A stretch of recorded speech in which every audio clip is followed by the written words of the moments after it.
Hello students, today we are going to talk about chapter 1, A Letter to God by G.L. Fewents from the book First Flight.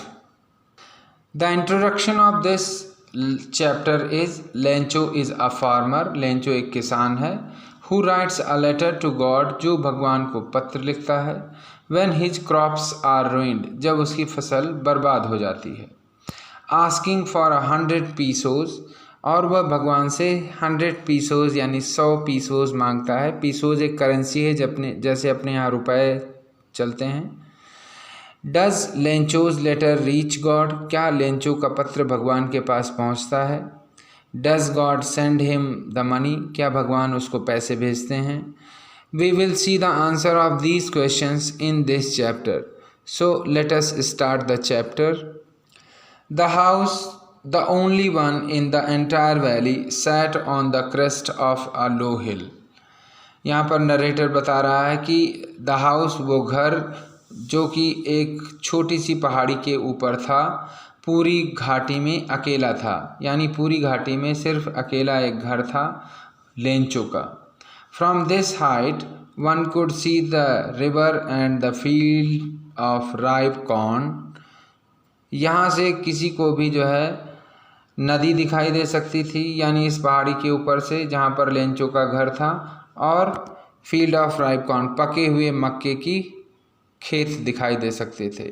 Dotted with flowers, जो कि यानी मक्के के जो पौधे थे एक लाइन से लगे हुए थे और उनमें फूल आ रहे थे, और that always promised a good harvest, उन फूलों को देखकर कोई भी समझ सकता था कि इस बार फसल अच्छी होगी।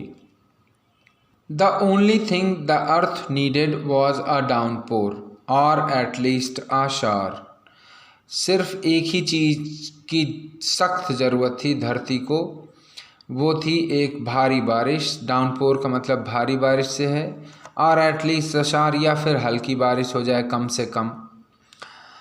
Through out the morning Lencho, who knew his fields intimately, had done nothing else but see the sky towards the northeast।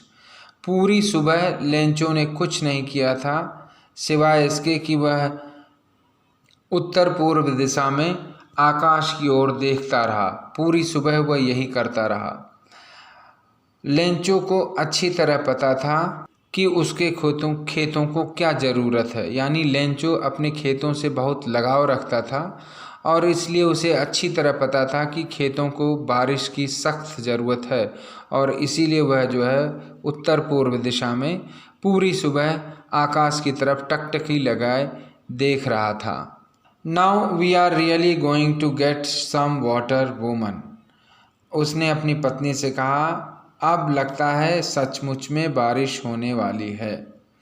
The woman who was preparing supper, वो जो महिला यानी लेंचो की वाइफ जो कि रात का खाना बना रही थी, सपर मीन्स डिनर कह सकते हैं। रिप्लाइड, उसने उत्तर दिया, यस गॉड विलिंग, हाँ भगवान की यही इच्छा है। The older boys were working in the field, जो बड़े बच्चे थे वो खेतों में काम कर रहे थे। while the smaller ones were playing near the house, और छोटे वाले बच्चे जो थे वह घर के पास खेल रहे थे। The woman called to them all, और उस महिला ने यानी बच्चों की माँ ने सबको बुलाया। Come for dinner, आओ रात का भोजन करते हैं। It was during the meal, और भोजन के ही दौरान यानी खाना खाते समय रात का। Just as Lencho had predicted, जैसा कि लेंचो ने भविष्यवाणी करी थी, big drops of rain began to fall, बारिश की बड़ी बड़ी बूंदें गिरने लगीं। In the north east huge mountains of clouds could be seen approaching, north east यानी उत्तर पूर्व दिशा में ह्यूज माउंटेन्स ऑफ क्लाउड्स, बादलों के बड़े बड़े पहाड़ जो है वो आते हुए दिखाई पड़ रहे थे। द एयर वॉज फ्रेश, एकदम ताज़ी हवा बह रही थी, एंड स्वीट, और उसकी जो महक थी बहुत प्यारी थी। The man went out for no other reason than to have the pleasure of feeling the rain on his body, Lencho जो है बारिश में बाहर भीगने के लिए गया, क्योंकि उसे भीग करके बहुत मज़ा आएगा ऐसा उसने सोचा। And when he returned he exclaimed, और जब वो वापस आया बारिश में भीगकर, वो चहका, these are not raindrops falling from the sky, ये आकाश से बारिश की बूंदें नहीं गिर रही हैं। दे आर न्यू कॉइन्स, ये नए नए सिक्के हैं। The big drops are 10 cents, जो बड़ी बूंदें हैं वो 10 सेंट्स, यहाँ सेंट जो है करेंसी है, पीसेस 10 पैसे के सिक्के हैं। And the little ones are 5, और जो छोटे बूंदें हैं वो 5 पैसे के सिक्के हैं। यहाँ सेंट और पीसोस जो हैं वो करेंसी है। पीसोस बड़ी करेंसी है जैसे रुपया, और सेंट जो है छोटी करेंसी है जैसे पैसा। With a satisfied expression he regarded the field of ripe corn with its flower. With a satisfied expression यानी लेंचो बारिश को देखकर यानी कि बारिश को महसूस करके बहुत संतुष्ट था। He regarded the field, उसने कहा कि खेत जो हैं, पके हुए मक्के के जो खेत हैं और जो उनमें फूल लगे हुए हैं, draped in a curtain of rain, जो बारिश से भीग चुके हैं, उन सब को देखकर वह बहुत खुश हुआ। यहाँ ड्रेप का मतलब कवर्ड से है, यानी बारिश से सारे भीग चुके थे खेत, पेड़ पौधे जो भी हैं। But suddenly a strong wind began to blow, लेकिन अचानक तेज हवा बहने लगी। And along with the rain very large hail stones began to fall, और बारिश के साथ ही बड़े बड़े बर्फ़ के टुकड़े जो हैं गिरने लगे। हेल स्टोन्स का मतलब हो गया बर्फ़ के टुकड़े। These truly did resemble new silver coins, और ये जो बर्फ़ के टुकड़े थे ये सचमुच में चांदी के सिक्कों की तरह थे। रिजेंबल का मतलब उसी तरह, सिमिलर थे, एक तरह के थे, यानी बर्फ़ के टुकड़े और चांदी के सिक्के एक ही तरह दिख रहे थे। The boys exposing themselves to the rain, और बच्चे जो है बाहर बारिश में भाग गए, यानी बारिश में भीगने के लिए। Ran out to collect the frozen pearls, और वो जो है वो जो बर्फ़ के टुकड़े यानी ओले गिर रहे थे उनको इकट्ठा करना चाह रहे थे। फ्रोजन पल्स जो है जो ओले गिर रहे थे उनके लिए कहा गया है। It is really getting bad now exclaimed the man, अब लेंचो ने कहा कि अब तो सचमुच में बुरा हो रहा है। I hope it passes quickly, आशा है कि यह जल्दी ही बंद हो जाएगा।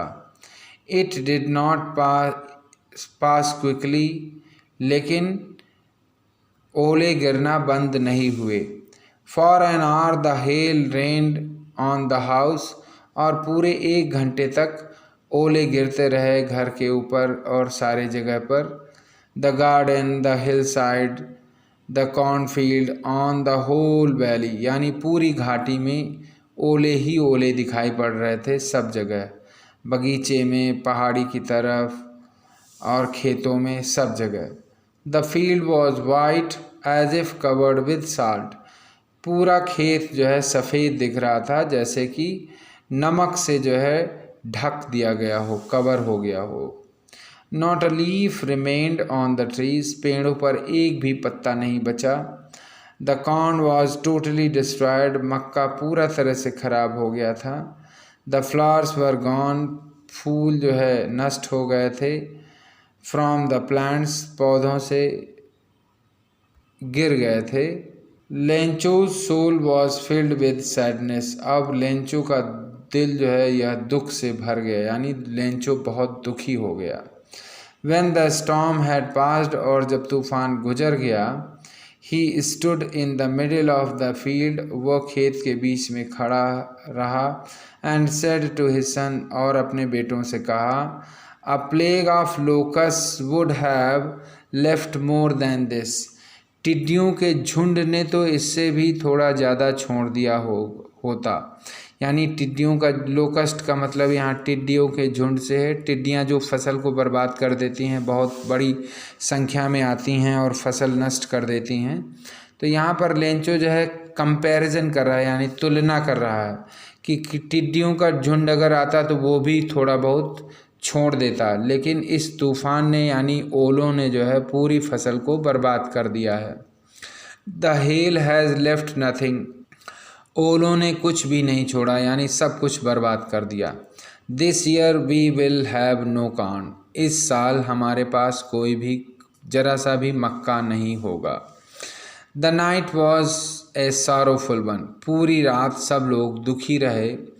All our work for nothing, Lencho ने कहा हमारी सारी मेहनत बेकार चली गई। There is no one who can help us, और अब कोई नहीं है हम लोगों की सहायता करने के लिए। We will all go hungry this year, इस साल हम सारे लोग भूखे रहेंगे। But the hearts of all who lived in that solitary house in the middle of the valley, लेकिन सभी लोगों के दिलों में जो उस अकेले सुनसान घर में रहते थे उस घाटी के बीच में, there was a single hope, उन सब के दिलों में एक ही आशा थी। यानी सारे परिवार के जो सदस्य थे उन सब के दिलों में एक ही आशा थी, हेल्प फ्रॉम गॉड, कि भगवान से मदद मिलेगी। डोंट बी सो अपसेट, इतना परेशान नहीं हो। Even though this seems like a total loss, यद्यपि ऐसा लग रहा है कि सब कुछ बर्बाद हो गया है, सारा नुकसान हो गया है। रिमेंबर, याद रखो, no one dies of hunger, कोई भूख से नहीं मरता है। यानी भगवान सबकी मदद करता है, कोई भी भूखा नहीं मरता है। दैट्स वॉट दे से, ऐसा लोगों का मानना है। No one dies of hunger, कोई भी भूखा नहीं मरता है। ऑल थ्रू द नाइट, पूरी रात भर, Lencho thought only of his one hope, पूरी रात भर लेंचो सिर्फ एक ही आशा लगाए रहा, द हेल्प ऑफ गॉड, भगवान से मदद। Whose eyes as he had been instructed, जैसा कि उसको बताया गया था कि भगवान की आंखें सब कुछ, सी एवरीथिंग, सब कुछ देखती हैं। Even what this deep in one's conscience, वह भी जो हमारे दिलों के अंदर है, जो हम बोलते नहीं वह भी भगवान समझ जाते हैं। वंस कॉन्सेंस का मतलब जो भी हमारी आत्मा में है, अच्छा या बुरा। Lencho was an ox of a man, Lencho जो है आदमी के रूप में एक बैल था, यानी बैल के रूप में एक आदमी था, यानी वो बैल की तरह मेहनत करता था। यहाँ नरेटर का मतलब है कि एक बैल की तरह वह काम करता था। Working like an animal in the fields, जानवरों की तरह खेतों में काम करता था। But still he knew how to write, लेकिन अभी भी उसको यानी वो लिखना भी जानता था।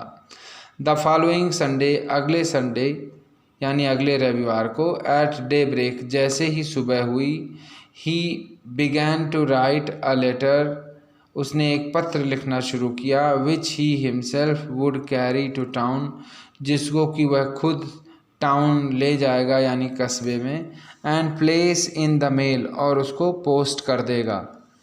इट वॉज यानी पोस्ट ऑफिस में पोस्ट कर देगा।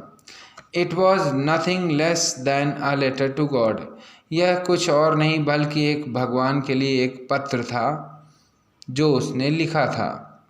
गॉड ही रोट, उसने लिखा, भगवान, if you don't help me, अगर आप हमारी मदद नहीं करेंगे, my family and I will go hungry this year, तो मैं और मेरा परिवार इस साल भूखा रहेगा। I need 100 pesos in order to show my field, हमें जो है यानी मुझे 100 पीसोज की ज़रूरत है ताकि मैं खेत बो सकूं दोबारा, again, and to live until the crop comes, और तब तक जो है हम कुछ और अनाज खरीद लेंगे जब तक नई फसल नहीं हो जाती। बिकॉज द हेल स्टॉर्म, क्योंकि हेल स्टॉर्म ने पूरी फसल बर्बाद कर दी। He wrote to God on the envelope, उसने एनवेलप यानी लिफाफे पर पते की जगह पर लिखा to God. Put the letter inside, उसने पत्र जो है अंदर रखा। एंड स्टिल ट्रबल्ड, और अभी भी वो परेशान था। वेन टू टाउन, और कस्बे चला गया, यानी पत्र को पोस्ट करने के लिए।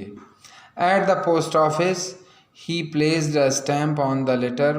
पोस्ट ऑफिस में उसने एक टिकट लगाया लिफाफे पर। And dropped it into the mail box, और उसने पोस्ट बॉक्स में इसको डाल दिया।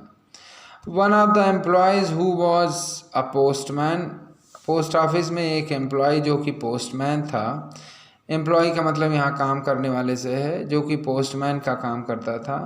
And also help the eight the post office, और पोस्ट ऑफिस में भी मदद करता था।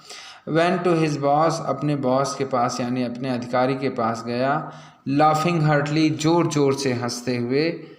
एंड शोड हिम, और उसको दिखाया द लेटर टू गॉड, जो पत्र भगवान को लिखा गया था। Never in his career as a postman, अपने पूरे पोस्टमैन के करियर में यानी अपनी पूरी नौकरी में, जब तक वो नौकरी करता रहा, postman had he known that address, यानी पूरे अपनी नौकरी में उसे ऐसा कोई एड्रेस आज तक नहीं मिला था। The post master a fat amiable fellow, postmaster जो कि मोटा और एक फ्रेंडली आदमी था, यानी दयावान भले मानुस कह सकते हैं। एमिएबल का मतलब फ्रेंडली से है। आल्सो ब्रोक आउट लाफिंग, वह भी बहुत ज़ोर ज़ोर से हंसने लगा। But almost immediately he turn serious, लेकिन अचानक वह गंभीर हो गया, यानी हंसना बंद कर दिया उसने। And tapping the later on his desk, और उसने अपना जो पत्र है वो अपनी डेस्क पर रखा। कमेंटेड, और बोला, व्हाट फेथ, कितना विश्वास है। I wish I had the faith of the man who wrote this letter, काश मेरे पास भी इतना गहरा विश्वास होता उस आदमी की तरह जिसने यह पत्र लिखा है। Starting up a correspondence with God, यानी इतना विश्वास कि उसने भगवान को पत्र लिखना शुरू कर दिया। बच्चों, यहाँ पर गहरी आस्था और विश्वास की बात है, यानी कि हम किसी को विश्वास नहीं होगा, यानी कि अगर हम में से कोई भगवान को पत्र लिखे तो उसका विश्वास जो है हम सब के विश्वास से एकदम अलग होगा, क्योंकि हम सब जानते हैं और विश्वास करते हैं कि भगवान का कोई पता नहीं है और उनको पत्र लिखने से कोई फ़ायदा नहीं है। लेकिन लेंचो एक ऐसा आदमी था जिसको इतना ज़्यादा विश्वास था ईश्वर के ऊपर कि उसने भगवान को पत्र ही लिख दिया। उसे पता था कि भगवान पत्र का उत्तर जरूर देंगे। So in order not to shake the writer's faith in God, और इस वजह से कि भगवान के ऊपर उस आदमी का विश्वास न टूटने पाए, the postmaster came up with an idea, postmaster को एक विचार आया, एक आइडिया आया, आंसर द लेटर, कि चलो पत्र का उत्तर दिया जाए। But when he opened it, लेकिन जब उसने पत्र को खोला, इट वॉज एविडेंट, ये समझ में आ गया यानी क्लियर हो गया। एविडेंट का मतलब क्लियर से स्पष्ट हो गया। That to answer it he needed something more than goodwill, कि इस पत्र का उत्तर देने के लिए उसको दयालु स्वभाव के अलावा भी कुछ और ज़रूरत थी। गुडविल का मतलब सद इच्छा से, यानी भले करने की इच्छा के अलावा भी कुछ और ज़रूरत थी। इंक एंड पेपर, यानी कि इंक, पेपर और दयालु हृदय के अलावा भी और ज़रूरत थी उस पत्र का उत्तर देने के लिए। But he stuck to his resolution, लेकिन वह अपने निश्चय पर दृढ़ रहा, यानी उसने निश्चय कर लिया। फर्मली डिसाइडेड, दृढ़ निश्चय कर लिया। He asked for money from his employees, उसने अपने जो कर्मचारी थे उनसे पैसे मांगे। He himself gave part of his salary, उसने खुद जो है अपनी सैलरी यानी अपनी तनख्वाह का एक भाग दिया। एंड सेवरल फ्रेंड्स, और कई मित्रों से उसने मदद मांगी। Of his were oblige to give something for an act of charity, यानी भलाई का काम करने के लिए उसने अपने मित्रों से भी कुछ न कुछ धन मांगा। It was impossible for him to gather the 100 pesos, यह उसके लिए असंभव था कि वो अकेला जो है 100 pesos इकट्ठा कर पाता। So he was able to send the farmer, only a little more than half, और इस वजह से वह किसान को यानी लेंचो को थोड़ा आधे से थोड़ा ज़्यादा ही पैसा भेज पाया। He put the money in an envelope, उसने धन को जो है एक लिफाफे में रखा। एड्रेस्ड टू लेंचो, उसमें लेंचो का एड्रेस लिख दिया। And with it a letter, और उसके साथ में एक पत्र भी लिख दिया। Containing only a single word, उस पत्र में सिर्फ एक ही वर्ड यानी शब्द लिखा हुआ था एज ए सिग्नेचर के रूप में। लेंचो थोड़ा जल्दी आ गया देन यूजुअल, सामान्य दशा में जैसे वो पहले आता था उससे पहले आ गया थोड़ा। To ask if there was a letter for him, यह पूछने के लिए कि क्या उसके लिए कोई पत्र आया है। It was the postman himself who handed the letter to him, और पोस्टमैन ने खुद ही उसको जो है पत्र दिया। वाइल द पोस्टमास्टर, जबकि postmaster experiencing the contentment of a man who has performed a good deed looked on from his office, और पोस्टमास्टर जो यह महसूस करने के लिए जिसने कि एक भलाई का काम किया था कि वो देखना चाहता था कि लेंचो के ऊपर क्या असर पड़ता है, पैसे मिलने के बाद उसके क्या हाव भाव रहते हैं, वह अपने ऑफिस से ही उसको देख रहा था। Lencho showed not the slightest surprise on seeing the money, Lencho ने जरा से भी आश्चर्य नहीं दिखाया पैसे मिलने पर, यानी उसको इतना पक्का विश्वास था कि भगवान पैसे ज़रूर भेजेंगे, और इसलिए उसके चेहरे पर आश्चर्य का कोई भाव नहीं था। सच वॉज हिज कॉन्फिडेंस, यानी उसका विश्वास इतना गहरा था कि उसको जरा सा भी आश्चर्य नहीं हुआ। बट ही बिकेम एंग्री, लेकिन वह नाराज़ हो गया। When he counted the money, जब उसने पैसे गिने यानी धन जब गिना उसने। God could not have made a mistake, उसके दिमाग में आया कि भगवान कोई गलती नहीं कर सकते हैं। नार could he have denied Lencho what he had requested, और ना वो मना कर सकते हैं लेंचो को जो उसने मांगा था, यानी उसने भगवान से प्रार्थना करी थी कि 100 पीसोस भेज दिए जाएं, लेकिन उसमें सिर्फ 70 पीसोस ही थे। तो उसे जो है गुस्सा आ रहा था कि भगवान ऐसा नहीं कर सकते, यह किसी और का ही काम है। Immediately Lencho went up to the window, तुरंत जो है लेंचो खिड़की के यानी पोस्ट ऑफिस की खिड़की के पास गया। To ask for paper and ink, और वहाँ से पेपर और इंक मांगा यानी कागज़ और ink. On the public writing table he started to write, और पब्लिक राइटिंग टेबल पर उसने लिखना शुरू किया। With much wrinkling of his brow, यानी वो लिखते समय बहुत गुस्सा था। रिंकलिंग ऑफ ब्रो का मतलब उसकी भौवें जो है सिकुड़ गई थी, तन गई थी। Caused by the effort he had to make to express his ideas, और वह जो है मतलब लिखते समय उसको गुस्सा इसलिए आ रहा था क्योंकि उसे विश्वास नहीं हो रहा था कि भगवान उसे कम पैसे देंगे। उसे बहुत मेहनत लग रही थी, यानी बहुत ज़्यादा सोचना पड़ रहा था कि भगवान को क्या लिखे।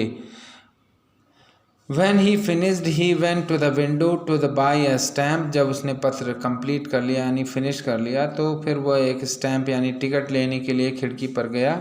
Which he licked, जिसको उसने चाटा, यानी कि लिक मीन्स चाटना होता है, उसको चिपकाने के लिए। And then affixed to the envelope, और उसको एनवेलप पर चिपका दिया। With a blow of his fist, अपनी मुट्ठी मार मतलब घूंसा मार करके। ब्लो ऑफ फिस्ट का मतलब होता है घूंसा मारना, जैसे चिपकाने के लिए मारते हैं। The moment the letter fell into the mail box, और जैसे ही उसने पोस्ट बॉक्स में वो पत्र डाला, the postmaster went to open it, postmaster तुरंत गया उस पत्र को खोलने के लिए। इट सेड, उसमें लिखा था, God of the money that I asked for, भगवान जो पैसे मैंने मांगे थे, ओनली 70 पीसोज रीच्ड मी, केवल 70 पीसो ही मेरे पास आए। सेंड मी द रेस्ट, बाकी पैसा मुझे भेज दो। Since I need it very much, क्योंकि मुझे इसकी सख्त ज़रूरत है। But do not send it to me through the mail, लेकिन अब इस बार जो है आप पोस्ट ऑफिस के माध्यम से पैसे मत भेजना। Because the post office employees are a bunch of crook. क्योंकि पोस्ट ऑफिस में जो लोग काम करते हैं वह दुष्ट हैं, यानी दुष्टों का एक झुंड है, Lencho. So students, here you see that such a faith on God is rare. Lencho का विश्वास भगवान के ऊपर ऐसा बहुत कम देखने सुनने को मिलता है जैसा कि लेंचो के दिल में था. Students, I hope the lesson is clear to you all. You must send your comments in the comment box about the explanation about the lesson and give your valuable suggestions to improve. Thank you for listening to me. I hope you would like this explanation and you would like to subscribe, share and like the channel.